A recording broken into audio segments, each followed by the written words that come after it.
এই দুনিয়াতে একটা লোকই বাইচা ছিল, সবাই মরে গেছে। সে মল থেকে খাওয়ার কিছু নিল এবং পাগলের মতো বসে খাইতে লাগলো। পরের দিন সকালে সে তার স্ত্রীর বাসায় পৌঁছায়, সেখানে দেখলে কেউ নাই, খালি। সে বাসে চড়ে মানুষকে খুঁজতে লাগলো। যে শহরে কারো পাইতো না, সে শহরে নামের উপর ক্রস দিয়ে দিত।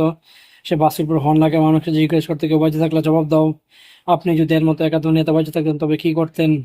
সে পাগল হয়ে গেছে। মন ভালো করার জন্য সে একাই খেলতো, আর তার কাছে দুনিয়ার সবকিছু ছিল, কিন্তু সে পরিবারের কথা চিন্তা করে কান্নাকাটি করতেছিল। পুরো ঘরকে স্তূপ বানায় ফেলছিল, এমনকি শহরের সুইমিং পুলেও প্রতিদিন সে হালকা হইতো।